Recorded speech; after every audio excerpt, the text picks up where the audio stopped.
আসসালামু আলাইকুম ভিউয়ার্স। ভিডিওর শুরুতেই আপনাদেরকে প্রথমে বলে রাখি যে আমার এই চ্যানেলটিতে মূলত বিল্ডিংয়ের ড্রয়িং দেখে দেখে কীভাবে কাজগুলো প্র্যাকটিক্যালি করতে হয় সেই সম্পর্কে দেখানো হয় এবং শেখানো হয়। আপনি মালিক পক্ষ হন বা ঠিকাদার পক্ষ হন বা কারিগর পক্ষই হন না কেন, অবশ্যই ড্রয়িং দেখে কীভাবে কাজগুলো করতে হয় সেই সম্পর্কে বিস্তারিত দেখানো হয় এবং প্র্যাকটিক্যালিও আপনাদেরকে বিল্ডিংয়ের যাবতীয় কাজ সম্পর্কে প্র্যাকটিক্যালি দেখানো হয়। আজকের ভিডিওটি মূলত এইখানে দেখানো হবে ভিডিওতে যে আপনার সিঁড়ি সম্পর্কে বিস্তারিত, সিঁড়ির A to Z আপনার শাটারিং থেকে শুরু করে রড বাঁধাই কীভাবে করতে হয় সেটি মূলত প্র্যাকটিক্যালিও দেখানো হবে এবং ড্রয়িংয়ের মাধ্যমে দেখানো হবে। ড্রয়িংয়ের মাধ্যমে আপনাদেরকে শেখানো হবে কোন জায়গায় কি দেওয়া হয়েছে, কীভাবে ব্যবহার করা হয়েছে, কোথায় কোন জিনিসটা ব্যবহারের জন্য দেখানো হয়েছে। ড্রয়িংয়ের মাধ্যমে কীভাবে ড্রয়িং দেখে আপনারা কাজগুলো করতে পারবেন সেই সম্পর্কে বিস্তারিত শিখতে হলে কিন্তু অবশ্যই চ্যানেলটি সাবস্ক্রাইব করে, আমার এই ছোট্ট চ্যানেলটি সাবস্ক্রাইব করে চ্যানেলটির পাশে থাকবেন। বিল্ডিংয়ের কাজগুলো কীভাবে সঠিক নিয়মে করতে হয়, বিল্ডিংয়ের আপনার পুটিং থেকে শুরু করে বিল্ডিংয়ের স্ল্যাব পর্যন্ত যাবতীয় এভরিথিং অল কাজগুলো কীভাবে সঠিক নিয়মে কাজ করতে হয় সেগুলো ভিডিও ফুটেজ সহকারে প্র্যাকটিক্যালি পেতে অবশ্যই চ্যানেলটি সাবস্ক্রাইব করে চ্যানেলটির পাশে থাকবেন। আর মূলত আমি প্রথমেই আপনাদেরকে দেখাবো বিল্ডিংয়ের এইখানে খরচ থেকে শুরু করে কতগুলো রড লেগেছে, সিমেন্ট লেগেছে, বালি লেগেছে এবং কীভাবে রডগুলো বাঁধাই করতে হয় এবং সেই ধাপগুলো কীভাবে আমাদেরকে অ্যাকুরেট মিলাতে হয়। কারণ সেই ধাপগুলোই মূলত আমাদের মিস্ত্রিরা সিঁড়ির কাজে আসলে কিন্তু সমস্যাটা হয়ে যায়, ওদের সিঁড়ির কাজটা অনেকেই বুঝে না, সেই ক্ষেত্রে আমাদের সিঁড়ির ধাপগুলো অ্যাকুরেট মিলে না, সেই ক্ষেত্রে আমাদের সিঁড়িতে ওঠা নামাতে অনেক ঝামেলা হয়। ইন টোটাল এভরিথিং ভিডিওটি আপনারা মনোযোগ সহকারে দেখতে থাকবেন, তাহলে কিন্তু পুরোপুরি বুঝতে পারবেন। সিঁড়ি সম্পর্কে একবারে পানির মতো সহজ হয়ে যাবে এবং ড্রয়িংয়ের মাধ্যমে আমি যেটি বুঝিয়ে দিব তখন আর আপনার কাছে মনে হবে সিঁড়ি করাটা একেবারে খুবই খুবই খুবই সাধারণ একটি ব্যাপার। তাহলে কিন্তু আপনারা খুব সহজে মিস্ত্রি বা যদি আপনি কারিগর হয়ে থাকেন তাহলে খুব সহজে সিঁড়িগুলো করতে পারবেন। আমি ড্রয়িংয়ের মাধ্যমে আপনাদেরকে দেখিয়ে দিব কোন জায়গায় কোন জিনিসটি ব্যবহার করা হয়েছে, সেটি অবশ্যই কিন্তু প্র্যাকটিক্যালি দেখানোর পরেই ওই জিনিসটি আসবে আপনাদের 14 মিনিট 10 সেকেন্ড পর। মূলত ওই আপনাদের ড্রয়িংয়ের উপর আমি আপনাদেরকে দেখাবো এবং শিখাবো কোন জায়গায় কী দেওয়া হয়েছে, কীভাবে ব্যবহার করা হয়েছে, প্রতিটি পয়েন্ট ধরে ধরে আপনাদেরকে বলে দিব। তাহলে আপনারা কিন্তু ড্রয়িংটিও শেখা হয়ে গেল আর আপনাদের কিন্তু সিঁড়িটিও আপনারা বুঝলেন যে মালিক পক্ষ হলে আপনি যদি মালিক পক্ষ হয়ে থাকেন সেক্ষেত্রে বুঝবেন যে সিঁড়িতে কোন জায়গায় কোন জিনিসটি ইঞ্জিনিয়াররা কিন্তু দিয়েছে, ওইটি কিন্তু আপনারা বিনা পয়সায় বুঝে যাবেন। তাহলে ওইভাবে কিন্তু আপনারা কাজগুলো আপনাদের ঠিকাদার বা কারিগর থেকে বুঝে নিতে পারবেন খুব সহজে। আর আপনারাও আপনাদের সেই রুমটি অ্যাকুরেটভাবে মিলিয়ে নিতে পারবেন। সেই রুমটির সাইজগুলো যদি অ্যাকুরেট না রাখা হয় প্রথমে, তাহলে পরবর্তী সময় কিন্তু আপনি সমস্যায় পড়ে যাবেন। তাই অবশ্যই ভিডিওটি আপনি একবারে পুরোপুরি মনোযোগ সহকারে, আপনি ঠিকাদার হন, মালিক পক্ষ হন বা কারিগর পক্ষ হন, যেই হন না কেন অবশ্যই মনোযোগ সহকারে দেখবেন। আবারও বলছি, গুরুত্বপূর্ণ টপিক ড্রয়িংয়ের মাধ্যমে শেখানো হবে 14 মিনিট 10 সেকেন্ড পর। সাধারণ নর্মালি আমি যে সিঁড়িটি দেখাচ্ছি এই সিঁড়িটির মাপ সহকারে এই সিঁড়িটিতে কত ব্যাগ সিমেন্ট লেগেছে, কত কেজি রড লেগেছে এবং বালু, ইন টোটাল এভরিথিং বিস্তারিত এই ভিডিওতে বলবো। এবং সিঁড়ির শাটারিং থেকে শুরু করে সিঁড়িতে কীভাবে রডগুলো বাঁধতে হয়, কারণ কন্ট্রাক্টর বা অনেক মিস্ত্রি কিন্তু মূলত যে জায়গাটায় গিয়ে সমস্যায় পড়ে যায় সেটি হলো মূলত বিল্ডিংয়ের সিঁড়ি। আমাদের বাসায়, আমি একজন কন্ট্রাক্টর, আমাদের বাসায় আমরা বলে থাকি যে মিস্ত্রি স্লিং করতে পারে, রাজমিস্ত্রির ভিতরে যারা স্লিং করতে পারে, স্লিং মানে ছাদের আস্তটা প্লাস্টারটা যারা করতে পারে তারাই প্রকৃত মিস্ত্রি, এবং রডের কাজ আসলে যারা সিঁড়ি করতে পারে সেই একজন প্রকৃত মিস্ত্রি। সেই জন্য সিঁড়িতেই কিন্তু অনেক কন্ট্রাক্টর এবং মিস্ত্রিরা, কারিগররা কিন্তু ভুল করে থাকে। সেই জন্য মূলত আজকে আমি এই যে সিঁড়ি দেখতে পাচ্ছেন এই সিঁড়িটিতে আপনাদেরকে সম্পূর্ণ বিস্তারিত কিভাবে সিঁড়িগুলো করতে হয় সেই সম্পর্কে বিস্তারিত আমি আপনাদেরকে দেখাবো এবং এই ভিডিওতে হাতে কলমে তুলে ধরবো এবং খরচগুলো আপনাদেরকে বলে দিব। এইখানে আপনারা যে সিঁড়িটি দেখতে পাচ্ছেন এই সিঁড়িটি সম্পর্কে আমি আগেও আরেকটি ভিডিও আপলোড করেছিলাম আমার চ্যানেলে, এই চ্যানেলেই, কিন্তু ওইখানে পুরোপুরি বিস্তারিত তুলে ধরে নিই, শুধু সিঁড়ির হাইটগুলো কীভাবে মিলাতে হয় সেটি তুলে ধরেছি। কিন্তু আজকের ভিডিওতে পুরোপুরি ইনফরমেশনটা তুলে ধরবো, সিঁড়ির রড বাঁধা থেকে শুরু করে যাবতীয় অল ডিটেলস ডালাই পর্যন্ত। আপনারা দেখতে থাকুন পুরো ভিডিওটি মনোযোগ সহকারে, আমি ধাপে ধাপে প্রতিটি পয়েন্টে পয়েন্টে আপনাদেরকে বলে দিব। তাহলে বন্ধুরা চলুন আমরা শুরু করি। আমি ড্রয়িং এবং হাতে কলমে প্র্যাকটিক্যালে দুটিতেই আপনাদেরকে দেখিয়ে দিব। ধাপের হাইটগুলো নির্ধারণ হয় এই কলমটির উপরে বা উপরে যে সিঁড়ির চৌকিটি আছে, প্রথম রগের যে চৌকিটি আছে ওই চৌকিটি আপনারা কত ফিট উপরে ডালাই দিবেন, এই চৌকিটি কত ফিট উপরে ডালাই দিবেন তার উপরে নির্ভর করে। এই কলমটির হাইট যদি আপনার 6 ফিট থাকে, আপনারা বিভিন্ন জায়গায় সিঁড়ি ব্যবহার করলে বিভিন্ন রকমের হাইট হতে পারে। সেই ক্ষেত্রে আমাদের যদি দেখা যায় পিছনের দিকে ব্যাকের দিকে আমরা সিঁড়িটি ব্যবহার করি, সেই ক্ষেত্রে আমাদের কিন্তু ছাদের হাইটটি যদি 10 ফিট হয় তাহলে আমরা 5 ফিট হাফ হাফ ডেলে কিন্তু আমরা হাফ প্রথম 5 ফিটে কিন্তু একটি চৌকি হবে, দ্বিতীয় চৌকিটি 10 ফিটে আমাদের সাথে সাথে হয়ে যায়। এভাবে কিন্তু নির্ধারণ হয়। যদি পিছনের দিকে হয় তাহলে সেক্ষেত্রে আমরা প্রথম চৌকিটি যদি 5 ফিট হয়, 5 ফিট হলে 5 ফিটে আপনারা 6 ইঞ্চি হাইটের দাব দিলে দাব খাবে 5 ফিটে কয়টি আমাদের 10টি দাব খাবে। প্রতি ফিটে 12 ইঞ্চি করে হলে আমাদের 5 ফিট যদি কলমের সাইজ হয় তাহলে সেই ক্ষেত্রে আমাদের 10টি দাব খাবে। আর যদি সামনের দিকে থাকে সেক্ষেত্রে আমাদের 7 ফিটের প্রয়োজন হয়। 7 ফিটের প্রয়োজন হলে সেইটির মাপ আলাদা। আবার যদি আপনার বিমের টপ থেকে 6 ফিটের হাইট হলে আপনার হয়ে যায় সেক্ষেত্রে আলাদা। তো আমি এখানে 6 ফিটের একটি হাইটের এইটা দেখাচ্ছি। 6 ফিটের হাইট হলে আমাদের প্রথম এই কলম থেকে ওই কলমের দূরত্ব কতটুকু হতে হবে এবং আমাদের রাইজারের সাইজগুলো বা দাপের সাইজগুলো তাহলে কতটুকু হবে সেটি বলবো। মূলত প্রথমে এই কলম থেকে এই কলম পর্যন্ত যদি আমাদের এই প্রথম যে চৌকিটি আছে সিঁড়ির চৌকিটি যদি আমাদের 6 ফিটে হয় তাহলে আমাদের দাপ খাবে 12টি। 12টি দাপে আমাদের এইখানে 12টি দাপের জন্য আমাদের এক একটি দাপের সাইজ হচ্ছে 10 ইঞ্চি করে, তাহলে 12টি দাপের জন্য আমাদের 120 ইঞ্চি জায়গার প্রয়োজন হবে। আর সামনের দিকে এখন আমি যেই সিঁড়িটি দেখাচ্ছি এটির মূলত হাইটটি হচ্ছে আমি আপনাদেরকে আগে বলেছি 6 ফিট। এই 6 ফিট হাইট এবং আমাদের এখানে বিমগুলো ব্যবহার করা হয়েছে পিএলজিএল হিসেবে, সেই জন্য মূলত এখানে 6 ফিট হাইটে এর দেওয়ার পরও এটা হচ্ছে এন্ট্রি, কিন্তু এই সিঁড়ির নিচ দিয়ে কিন্তু এন্ট্রি হবে, মানে বাড়িতে প্রবেশ করবে আর কি, এটা হচ্ছে প্রবেশ মুখ। তো এইখানে জায়গাটি মূলত দরকার হয়েছে 7 ফিট, কিন্তু আমাদের বিমগুলো পিএলজিএল থাকার কারণে আমাদের অলরেডি পিএলজিএলের কারণে এখানে আমরা 1 ফিট পাচ্ছি আর আমাদের কলমটা হচ্ছে 6 ফিট। তাহলে আমরা সবসময় সিঁড়ির ধাপগুলো মিলানোর জন্য গ্রাউন্ড ফ্লোর থেকেই কিন্তু আমাদের মাপগুলো নিতে হয়। সেই ক্ষেত্রে আমি ওইখানে 1 ফিট পাচ্ছি, ওইটা বাদ। আর এইখানে 6 ফিট নিয়েছি, 6 ফিট আর ওইখানে 1 ফিট আছে 7 ফিট। 7 ফিটে আমাদের মূলত হয়ে গেছে কমপ্লিট। এখান থেকে এই সিঁড়ির নিচ দিয়ে আমরা খুব সহজেই প্রবেশ করতে পারবো বাড়িটিতে। তাহলে আমাদের 6 ফিট হলে 6 ফিটের দাপ খাচ্ছে আমাদের কয়টি 12টি। 12টির জন্য 120 ইঞ্চি জায়গার প্রয়োজন হবে। 6 ইঞ্চি হাইটের দাপ হলে আর কম হলে আরও বেশি জায়গার প্রয়োজন হবে। এখন আমি আপনাদেরকে 6 ইঞ্চি হাইটের দাপগুলোর উপরে বলতেছি। তাহলে আমাদের এখান থেকে এই কলম থেকে এই কলমের দূরত্বটা হবে মূলত কলমের ভিতর থেকে আর কি, ভিতর থেকে ওই কলমের ভিতর পর্যন্ত দূরত্বটা হবে হচ্ছে আমাদের 12 ধাপে 120 ইঞ্চি প্লাস আমাদের নিচে চৌকির জন্য 3 ফিট 1 ইঞ্চি। তাহলে আমাদের 120 136 ইঞ্চি 120 আর হচ্ছে 156 ইঞ্চি 157 ইঞ্চি হয়ে যায়। 157 ইঞ্চি হয়ে গেলে আমাদের সিঁড়িগুলোর ধাপের সাইজটা হয়ে থাকে সাধারণত 10 ইঞ্চি করে। তাহলে 10 ইঞ্চি করে যদি সাইজটা হয়ে থাকে সেই ক্ষেত্রে এইখানে জায়গায় গিয়া হচ্ছে 156 ইঞ্চি। আপনারা 150 ইঞ্চি ধরে কাজটা ধাপগুলো মেরে যাবেন। 150 ইঞ্চি ধরে বলতে আমি বোঝাচ্ছি 150 ইঞ্চি থেকে একটু বেশি করে মারলাম আপনাদের ধাপগুলো, তাহলে মিলে যাবে। মানে হাফ ইঞ্চি বা 2 সুতা করে ধাপগুলো মেরে মেরে গেলে কিন্তু আমাদের শেষ পর্যন্ত ওই যে 6 ইঞ্চি 7 ইঞ্চিটা বেশি আছে ওইটা কিন্তু কভার হয়ে যাবে। এইভাবে আমরা ধাপগুলো কিন্তু সুন্দরভাবে মেরে নিতে পারি। বিস্তারিত আপনারা ভিডিওতে দেখতে থাকুন মনোযোগ সহকারে, তাহলে পুরোপুরি বিস্তারিত বুঝতে পারবেন। আর আপনাদেরকে বলছিলাম এখানে কত ব্যাগ সিমেন্ট এবং কত কেজি রড, বিস্তারিত কত টাকা খরচ হয়েছে, একটি সিঁড়ির জন্য কত টাকা খরচ হতে পারে সেই সম্পর্কে আইডিয়া দিয়ে দিব, সেটি বলছি। মূলত এইখানে মূলত আপনাদের রড লেগেছে স্টিল যেটা ওইটা লেগেছে ইন টোটালি 150 কেজি 150 কেজি এবং সিমেন্ট লেগেছে 8 ব্যাগ। আপনারা হিসেবটি বের করে নেবেন, কারণ মূলত আমি হিসেব দিলে আমার হিসেবের সাথে মিলবে না, কারণ আপনাদের বিভিন্ন জায়গায় বিভিন্ন ধরনের মালামালের দাম হয়ে থাকে। সেই ক্ষেত্রে সিমেন্টের দাম এক এক জায়গায় এক এক রকম, রডের দামও কিছুটা কম বেশ হয়ে থাকে। আপনারা হিসাবগুলো করে নেবেন। আমি আবারও বলছি, রড হচ্ছে 150 কেজি, সিমেন্ট হচ্ছে 8 ব্যাগ। 8 ব্যাগের সাথে আপনারা হিসাব করেন 5 ফিট করে কংক্রিট হলে 5 আটা 40 ফিট কংক্রিট। তারপরে আপনাদের বালি হিসাব করলে হচ্ছে আপনাদের প্রায় 24 ফিটের মতো। তারপরে 24 ফিটের মতো। আর এইখানে আপনাদের আর কি লাগছে বালি সিমেন্ট কংক্রিট এই তিনটেই। আর এখানে মূলত মিস্ত্রি মজুরি আসবে আপনাদের একটি সিঁড়ি করতে প্রায় ম্যাক্সিমাম 5,000 টাকার মতো আপনাদের আসবে। মিস্ত্রি মজুরি খরচ আসবে 5,000 টাকার মতো। এর ভিতরে আপনাদের কিন্তু সিঁড়িটি কমপ্লিট হয়ে যাবে।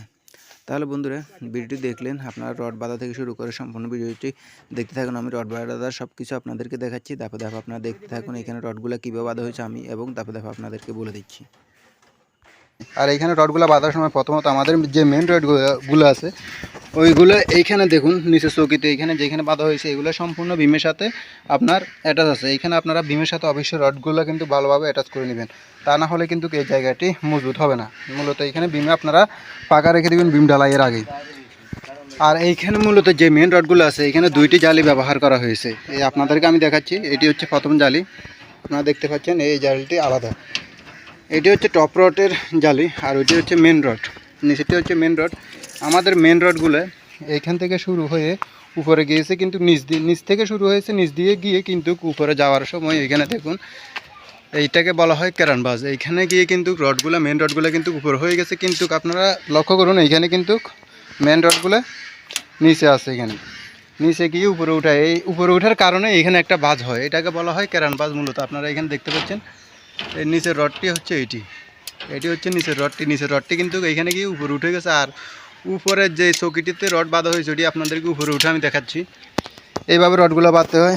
আর এখানে আমাদের যে বাইন্ডারগুলো বাঁধা হয় এগুলোকে আমরা কিন্তু সিঁড়ির রাইজারের এইখানে যে চৌকিটা এখানে আছে এইটাকে মূলত আমরা 4 ভাগে ভাগ করি, L/4 ভাগ করে। এইখানে আমাদের টপের পর থেকে প্রতিটি বাইন্ডার এগুলো শর্ট বাইন্ডার যেগুলো আছে এগুলোকে আমরা কিন্তু 5 ইঞ্চি পর বেঁধে থাকি।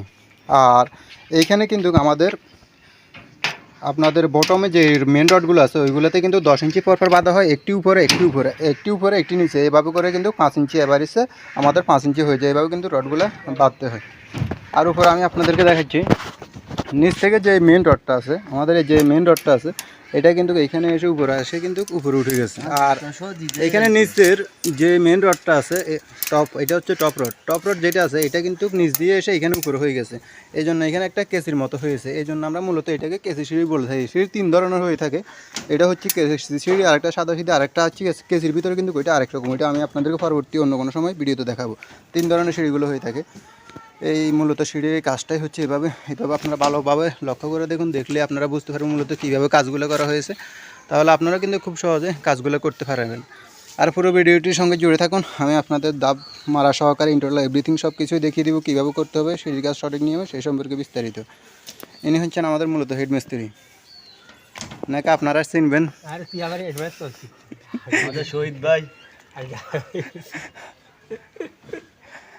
আর আমরা এদিকে যে রডটি এখানে বাড়তি রাখা হয়েছে এটি মূলত উপরের সিঁড়ির জন্য। এটি হচ্ছে সিঁড়ির দ্বিতীয় রগ, এই দ্বিতীয় রগের জন্য এটি রাখা হয়েছে, এটি ছাদের সাথে গিয়ে অ্যাটাচ হবে। এইভাবে মূলত কাজগুলো করা হয়। আমি আপনাদেরকে কিছুক্ষণের মধ্যে দাপ মারা শুরু হবে, ওইটা দেখিয়ে দিব ভিডিওর মাধ্যমে, আপনারা পুরোপুরি কাজগুলো দেখতে পারবেন বিস্তারিত।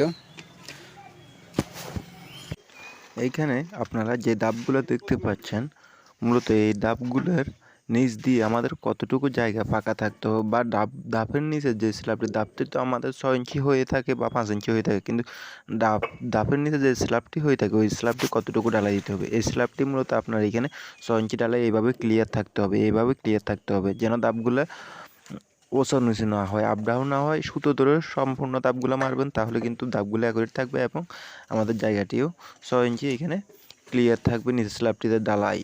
তা না হলে কম যদি হয়ে থাকে সেই ক্ষেত্রে কিন্তু আমাদের সিঁড়িটি দুর্বল হয়ে যায়। সেই জন্য মূলত এখানে 6 ইঞ্চি ঢালাই থাকা অবশ্যই জরুরি। বন্ধুরা, এখন আমরা এক নজরে দেখে নিব কিভাবে ড্রয়িং দেখে সিঁড়ির কাজগুলো করতে হয় এবং কোন জায়গায় কোন জিনিসটা ব্যবহার করা হয়েছে এবং ইন টোটাল সম্পূর্ণ বিষয়গুলো কোথায় কত মিলি রড ব্যবহার করতে হবে সম্পূর্ণ ডিটেলস এখন ড্রয়িংয়ের মাধ্যমে আমি তোমাদেরকে শিখাবো। তাহলে তুমি যদি অবশ্যই কারিগর পক্ষ বা কন্ট্রাক্টর হও বা ঠিকাদার হও, সেই ক্ষেত্রে তুমি কিন্তু এই ড্রয়িংটা দেখে সিঁড়িটাগুলো খুব সহজেই করতে পারবে। আর মালিক পক্ষ হলে আপনারা কিন্তু খুব সহজেই এইখান থেকে ড্রয়িংয়ে কী কী দেওয়া আছে সেটি নিজেরাই বুঝে নিতে পারবেন। তাহলে প্রথমেই আমরা চলে যাই এই সিঁড়িটিতে এখানে কী কী ডিটেলস উল্লেখ করা হয়েছে সেটি আমি প্রথমে আপনাদেরকে বলছি। প্রথমে এইখানে নিজের যে চৌকিটা দেওয়া হয়েছে সেটি দেওয়া হয়েছে 3 ফিট 6 ইঞ্চি চৌকিটা। তারপরে এইখানে সিঁড়ির যে আমাদের রাইজারগুলো বা ধাপগুলো ওগুলো দেওয়া হয়েছে প্রতিটি 10 ইঞ্চি করে দেওয়া হয়েছে। কয়টি ধাপ দেওয়া হয়েছে এখানে দেখানো হয়েছে। তারপর উপরের যে চৌকিটা হবে আমাদের ওইটা হচ্ছে 3 ফিট, এইখানে দেওয়া হয়েছে 3 ফিট 6 ইঞ্চি এই চৌকিটা দেওয়া হয়েছে। গাঁথুনি বাদে এখানে গাঁথুনি বাদে কিন্তু 3 ফিট 6 ইঞ্চি থাকবে। ইন টোটাল গাঁথুনি সহকারে 3 ফিট 9.5 ইঞ্চি এখানে দেখানো হয়েছে। তাহলে বন্ধুরা আর এইখানে আমাদের ধাপের জন্য যতটুকু জায়গা লাগবে সেটিও এখানে মেজারমেন্ট করে বাইর করা হয়েছে। এখানে 8 ফুট 4 ইঞ্চি জায়গা লাগবে আমাদের এই ধাপগুলোতে। 8 ফিট 4 ইঞ্চির ভিতরে আমাদের কতগুলো ধাপ এখানে দেখুন, 1টি 2টি 3টি 4টি 5টি 6টি 7টি 8টি 9টি 10টি 10টি ধাপে আমাদের 10 ইঞ্চি করে হলো হয় 100 ইঞ্চি। তাহলে আমাদের 8 ফিট 4 ইঞ্চি সমান সমান 12 দিয়ে পূরণ দিলে আমাদের 100 ইঞ্চি হয়। এই 100 ইঞ্চিতে এই 10টি ধাপ হবে। সেই হিসাবে আমাদের হাইটটি, কলমের হাইটটি আমি প্রথম ভিডিওতে যেটি দেখিয়েছিলাম, 10টি হাইট 10টি ধাপ হলে আমাদের যদি ধাপের সাইজগুলো 6 ইঞ্চি করে হয় তাহলে কলমের সাইজটি হবে আমাদের 5 ফিট। এইভাবে মূলত এগুলো আপনার মেজারমেন্ট করা হয়। আর এইখানে দেখুন, এইখানে আমাদের রডগুলা কোথায় কিভাবে রডগুলা ব্যবহার করতে হবে ইন টোটাল সম্পূর্ণ ডিটেলস এইখানে দেওয়া আছে।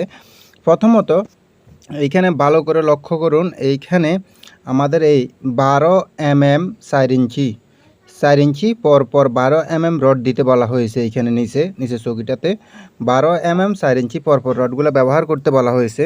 আমি আবারও দেখাচ্ছি, ভালো করে লক্ষ্য করুন। এই 12 mm 4 ইঞ্চি পর এটি হচ্ছে যে আপনার মেইন রড এবং টপ যেটা ব্যবহার করি আমরা ওইটা L/4 বা L/3তে ভাগ করে আমরা যেটা ব্যবহার করি, এক এক ইঞ্জিনিয়ারের এক এক রকম দিয়ে থাকে।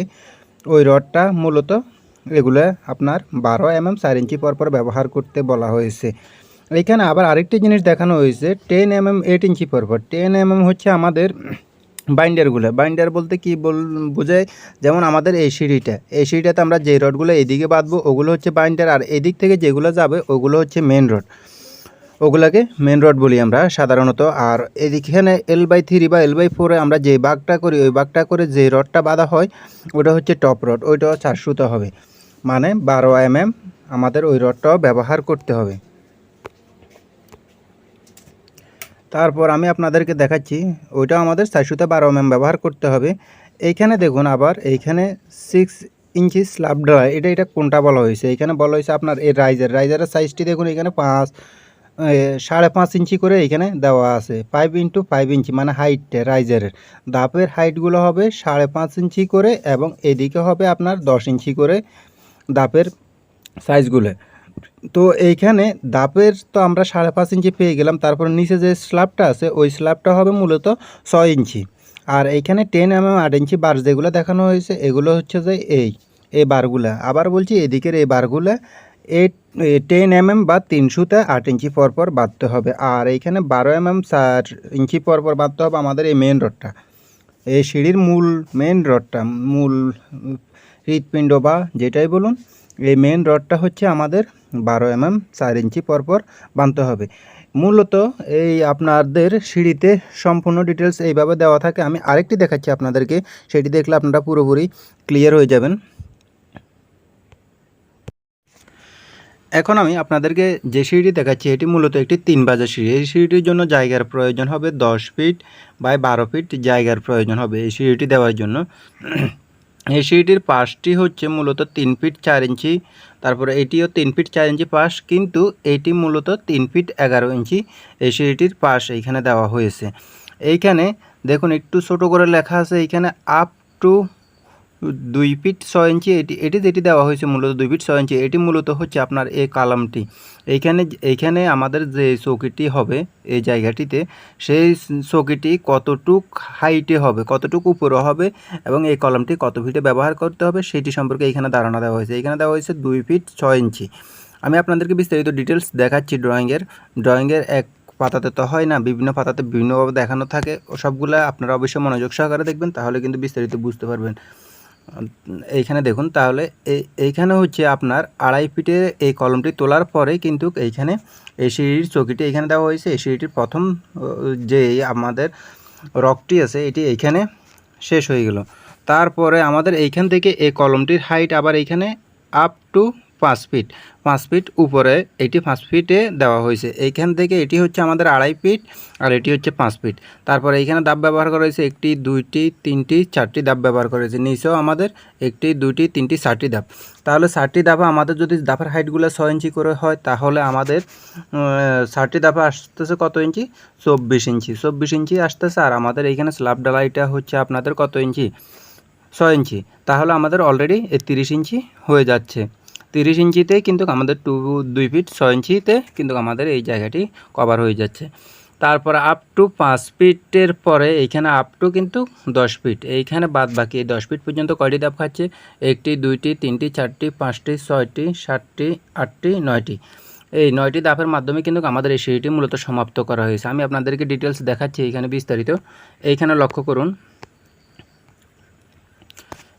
এইখানে আপনারা দেখলে বুঝতে পারবেন এই সিঁড়িটি এই প্রথম গ্রেড বিম, জিবি টপ মানে জিবি মানে হচ্ছে grade beam, grade beam top থেকে 2-2.5 ফিট উপরে কিন্তু এই সিঁড়িটি এইখানে দেওয়া হয়েছে। আর এইখানে ধাপ ব্যবহার করা হয়েছে 1টি 2টি 3টি 4টি।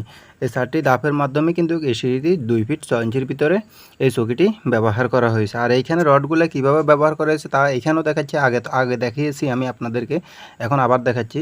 এইখানে দেখুন, আমি আগেই বলেছি বিভিন্ন ইঞ্জিনিয়ার বিভিন্ন রকমভাবে দিয়ে থাকে।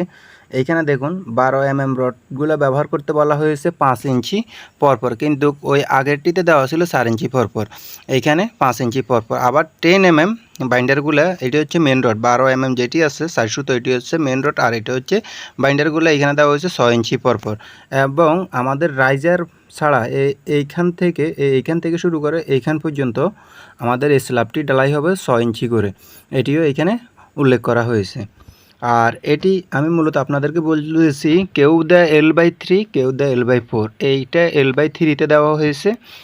L/3 এইখানে লেখা আছে L/3, মানে আমাদের যে টপ রডটা আমরা ব্যবহার করি, যেমন এই টপ রডটা এখানে কাটা যে টপ রডটা ব্যবহার করি মূলত এইটা L/3তে এইখানে ব্যবহার করতে হবে। মানে এই জায়গাটাকে আমরা 3 ভাগ করে নিব, 3 ভাগ করে নিয়ে আমরা 2 ভাগে 1 ভাগ মাঝখানে খালি রেখে দিব, আর বাদ বাকিটা আমাদের এখানে L/3তে টপ রডগুলো বাঁধা হবে, আর মেন রডগুলো সবগুলো উপর থেকে নিচ পর্যন্ত আমাদের চলে আসবে। এইভাবেই মূলত সিঁড়িগুলো কিন্তু আমাদের সিঁড়িগুলোর কাজ করা হয়। এখানে সম্পূর্ণ ডিটেলস দেওয়া হয়েছে, আপনারা ভালোভাবে দেখলে বুঝতে পারবেন। দেখুন এইখানেও এই সেম একইভাবে সম্পূর্ণ ডিটেলসগুলো এইখানে দেওয়া হয়েছে। আর এইখানে আরেকটি জিনিস দেওয়া হয়েছে আমাকে, ইঞ্জিনিয়ার ভুল করার কারণে পরবর্তীতে আমাকে PDF আকারে এই ফাইলটি পাঠানো হয়েছে। এইখানে ডিটেলস অফ স্টারি, এইখানে সব টোটাল ইনফরমেশনগুলো এইখানে লেখা আছে, কত ইঞ্চি পরপর রডগুলো ব্যবহার করতে হবে, কিভাবে ব্যবহার করতে হবে, এইখানে সম্পূর্ণ ডিটেলস এইখানে উল্লেখ করা আছে। অবশ্যই যারা কাজ বুঝে তারা কিন্তু, ইঞ্জিনিয়ারের ভুল হলো তারা কিন্তু খুব সহজে ধরতে পারে, অনেক সময় ইঞ্জিনিয়াররাই ভুল করে থাকে। সেই ক্ষেত্রে আমি আপনাদেরকে বলবো আপনারা অবশ্যই ভালোভাবে যাচাই বাছাই করে যদি আপনার ঘরের প্ল্যান করাতে চান, একজন অভিজ্ঞ ইঞ্জিনিয়ার দ্বারা প্ল্যানগুলো তৈরি করে নেবেন। আর আমিও কিন্তু ছোটোখাটো অত বড় পরিসরে না, অবশ্যই আমি কিন্তু প্র্যাকটিক্যালি কাজগুলো করার কারণে মূলত আমি ছোটোখাটো কিছু নিজেই কিন্তু প্ল্যান তৈরি করে থাকি নিজ হাতে, এবং আমার কাজের অভিজ্ঞতা যতটুকু আছে ততটুকু উপরেই আমি চেষ্টা করি আপনাদের জন্য ভালোভাবে যেন কাজগুলো আপনারা করতে পারেন সেই রকম ভিডিওগুলো নিয়ে আসার জন্য, এবং ওই রকমের প্ল্যানগুলো তৈরি করার জন্য, যাতে আপনাদের টাকাগুলো সেভ হয় কিছুটা, আর কাজটাও যেন মজবুত হয় সেই চিন্তা ভাবনা করে মূলত ভিডিওগুলো তৈরি করা। আর আপনারা চাইলে আমার সাথে যোগাযোগ করতে পারেন, আমার ফোন নাম্বার দেওয়া থাকবে, ওইখানে যোগাযোগ করে আপনারা কিন্তু চাইলে আপনাদের কাজগুলোর জন্য আমার সাথে কথা বলতে পারেন, কারণ আমি নিজেই কাজগুলো কন্ট্রাক্টের মাধ্যমে নিয়ে থাকি, চুক্তির মাধ্যমে নিয়ে থাকি। আপনারা আমার সাথে যোগাযোগ করতে পারেন, যেই কোনো ধরনেরই আপনার ড্রয়িংয়ে হোক, ইঞ্জিনিয়ার প্ল্যান হোক, সমস্যা নেই, আমি কাজগুলো নিয়ে থাকি। এবং আপনাদের কোনো পরামর্শের প্রয়োজন হলে অবশ্যই আমার সাথে যোগাযোগ করতে পারেন। তাহলে বন্ধুরা আজকে আর কথা বাড়াবো না, আজকে এতটুকুই, দেখা হবে পরবর্তী অন্য কোনো ভিডিওতে। অবশ্যই পরবর্তী নেক্সট ভিডিওগুলো পেতে অবশ্যই আমার এই ছোট্ট চ্যানেলটি সাবস্ক্রাইব করে চ্যানেলটির পাশে থাকবেন, তাহলে কিন্তু আপনার নতুন স্বপ্নের বাড়িটি তৈরির ক্ষেত্রে কোনো ইনফরমেশনের প্রয়োজন হলে অবশ্যই আমার চ্যানেল থেকেও পেয়ে যাবেন। এবং আমার সাথে সরাসরি যোগাযোগ করার জন্য আমার হোয়াটসঅ্যাপ, ইমো, ইন টোটাল আমার পার্সোনাল নাম্বারটাও ওইখানে দেওয়া থাকবে, ওইটাতে কল করে আমার সাথে যোগাযোগ করে আপনারা অবশ্যই আপনাদের কোনো সমস্যা হলে ইনফরমেশনগুলোর জন্য অবশ্যই আমার সাথে কথা বলতে পারেন, আপনাদের কোনো সমস্যা হলে, কোনো প্রয়োজন হলে। তাহলে বন্ধুরা আজকে এতটুকুই, দেখা হবে পরবর্তী অন্য কোনো ভিডিওতে ইনশাআল্লাহ। আল্লাহ হাফেজ।